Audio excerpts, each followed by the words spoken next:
एक दूर दराज और खुशहाल सल्तनत में रहमदिल बादशाह फरीद हुकूमत किया करते थे। वो अपने इंसाफ और सखावत के लिए दूर दूर तक मशहूर थे। उनकी रियाया उन्हें सिर्फ बादशाह नहीं बल्कि अपना रहबर और सहारा मानती थी। खुदा ने उन्हें 7 बेहद हसीन बेटियों की नेमत से नवाजा था, जो इतनी खूबसूरत थी कि देखने वाला दंग रह जाए। उनके चेहरे चांद की तरह रोशन थे और आंखें चमकते सितारों जैसी जगमगाती थीं। हर बेटी अपने स्वभाव में निराली थी, कोई समझदार और गंभीर, कोई चंचल और हंसमुख, तो कोई नर्मदिल और रहमदिल। उनकी हंसी से महल की दीवारें तक मुस्कुरा उठती थीं और उनकी मौजूदगी से हर कोना रौनक और खुशियों से भर जाता था। बादशाह फरीद अपनी बेटियों पर जान छिड़कते थे, उनकी हर छोटी बड़ी खुशी का ख्याल रखते और उन्हें अपनी आंखों का तारा मानते थे। एक दिन मौसम बहुत खुशगवार था। बादशाह ने शिकार पर जाने का इरादा किया। शिकार की धुन में बादशाह सब भूलकर इतना आगे निकल गए कि साथी कहीं पीछे छूट गए। जब होश आया तो चारों तरफ एक दहशतनाक सन्नाटा था। जंगल इतना घना और खौफनाक था कि सूरज की रोशनी भी मुश्किल से जमीन तक पहुंचती थी। लंबे उलझे हुए दरख्त, कांटों भरी झाड़ियां और चारों तरफ फैली खामोशी दिल को दहला देने वाली थी। तभी एक बुढ़िया, जिसकी कमर झुकी हुई थी, साए से निकलकर सामने आई। वो एक जादूगरनी थी। सलाम मेरे बादशाह, लगता है आप रास्ता भटक गए हैं। हाँ, क्या तुम मुझे बाहर निकलने का रास्ता दिखा सकती हो? दिखा सकती हूँ, लेकिन मेरी एक शर्त है। अगर आपने वो पूरी ना की तो आप इस जंगल से कभी बाहर नहीं निकल पाएंगे। मेरी एक बेटी है जो दुनिया में सबसे हसीन है। अगर आप उसे अपनी रानी बनाएंगे तो मैं आपको रास्ता दिखा दूंगी।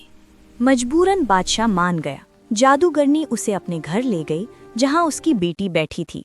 वो हसीन तो थी, लेकिन उसे देखकर बादशाह के दिल में खौफ उतर गया। फिर भी वो उसे अपने घोड़े पर बिठाकर निकल पड़ा और जल्द ही अपने महल पहुंच गया, जहां उनकी शादी हो गई। नई मलिका के डर से उसने अपनी 7 बेटियों को एक पुरअसरार किले में छुपा दिया, जो जंगल की गहराइयों में था। सिर्फ एक जादुई गोला ही रास्ता दिखा सकता था, जो एक अक्लमंद औरत ने बादशाह को दिया था। बादशाह अपनी बेटियों से इतनी बार मिलने जाता था कि मलिका को शक हो गया। उसने नौकरों को रिश्वत दी और उस जादुई गोले का राज मालूम कर लिया। फिर मलिका ने 7 सफेद रेशमी लिबास सिले और हर लिबास पर उसने काला जादू कर दिया, जो उसने अपनी माँ से सीखा था। एक दिन जब बादशाह शिकार पर गया हुआ था, मलिका वो रेशमी लिबास लेकर जंगल में चली गई। जब राजकुमारियां उसे अपना बाप समझकर मिलने निकली तो मलिका ने वो लिबास उन पर डाल दिया। जैसे ही रेशमी लिबास उनके जिस्म से लगे, वे हंस बन गईं और आसमान में उड़ गईं।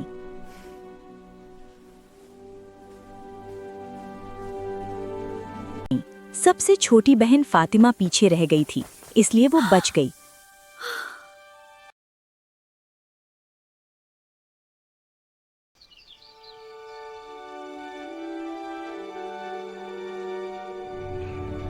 फातिमा, तुम्हारी बहनें कहाँ हैं?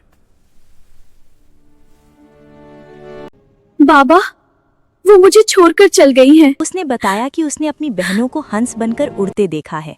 बादशाह बहुत गमगीन हुआ, लेकिन उसे मलिका पर शक न हुआ। अपनी आखिरी बेटी को भी खो देने के डर से बादशाह ने चाहा कि वो उसे अपने साथ महल ले जाए, लेकिन बेटी अपनी सौतेली माँ से खौफजदा थी। उसने बादशाह से इल्तिजा की कि वो सिर्फ एक रात और जंगल के किले में रहने दे। उसी रात राजकुमारी चुपचाप जंगल में निकल गई। मुझे अपनी बहनों को ढूंढना होगा। मुझे उन्हें आजाद करना होगा।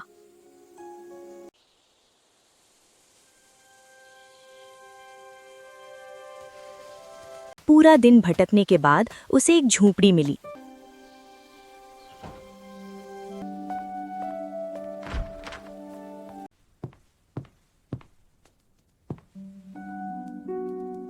सूरज ढलते ही 6 हंस खिड़की से अंदर आए।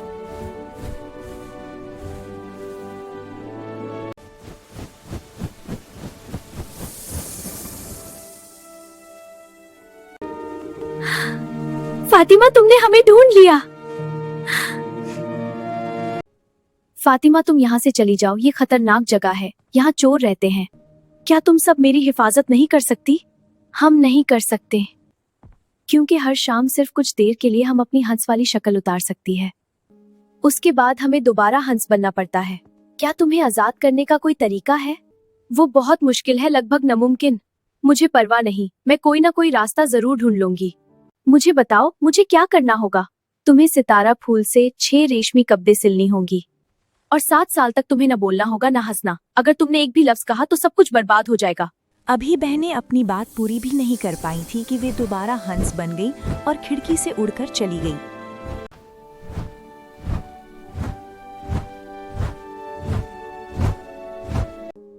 मुझे उन्हें आजाद करना है, हर हाल में। राजकुमारी ने एक दरख्त के पास बैठकर अपना काम शुरू कर दिया। वो न रोती थी न हंसती थी। दिन गुजरते गए और वो कपड़े सिलती रही। न उसने किसी से बात की, न कभी मुस्कुराई। उसका दिल सिर्फ उम्मीद से भरा हुआ था। एक दिन उस मुल्क के बादशाह के सिपाही जंगल से गुजर रहे थे कि उनकी नज़र दरख्त के पास बैठी हुई राजकुमारी पर पड़ी। तुम कौन हो लड़की? यहाँ क्या कर रही हो? राजकुमारी ने कोई जवाब न दिया। चाहे वे जितना भी पूछते रहे, वो बिल्कुल खामोश रही। आखिरकार वे उसे बादशाह के पास ले गए।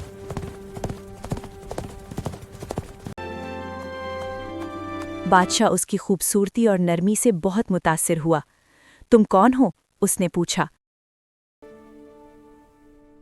तुम कौन हो? तुम दरख्त के पास क्या कर रही थी? राजकुमारी एक लफ्ज भी न बोली।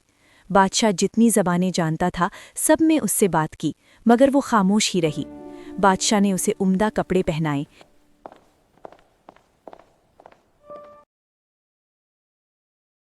इस तरह राजकुमारी फातिमा की शादी हो गई।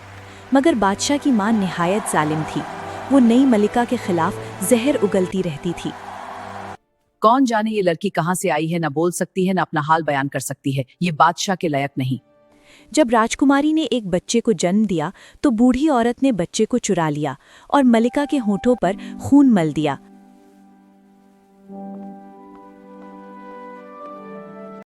देखो, ये अपने ही बच्चों को खा जाती है। ये मनहूस है। बादशाह ने इस बात पर यकीन न किया और हुक्म दिया कि कोई भी मलिका को नुकसान न पहुंचाए। राजकुमारी फिर भी खामोशी से रेशमी लिबास सिलती रही और किसी चीज की परवाह न की। अगली बार जब एक और बच्चा पैदा हुआ तो बूढ़ी माँ ने फिर वही चाल चली, मगर इस बार भी बादशाह ने उसकी बातों पर यकीन नहीं किया। लेकिन अवाम धीरे धीरे खौफजदा होने लगी। मलिका इतनी नरम दिल और अच्छी है कि वो ऐसा नहीं कर सकती, लोग कहते थे। लेकिन अगर वो बोल सकती होती और अपना दिफा कर पाती तो उसकी बेगुनाही दिन की रोशनी की तरह साफ होती। जब तीसरी मर्तबा बूढ़ी औरत ने नया पैदा होने वाला बच्चा चुरा लिया और मलिका पर इल्ज़ाम लगा दिया तो खामोश मलिका अपना दिफा भी न कर सकी। मजबूरन बादशाह को उसे इंसाफ के हवाले करना पड़ा और यूं उसे आग में जलाने की सज़ा सुना दी गई। जिस दिन मलिका को जलाया जाना था उस दिन 7 रेशमी लिबास तैयार थे। मलिका को सूली के पास ले जाया गया। उसके बाजुओं में वो लिबास थे, चेहरा पुरसुकून और आंखों में कोई डर नहीं था। तभी अचानक आसमान से परों की फड़फड़ाहट की आवाज़ आई।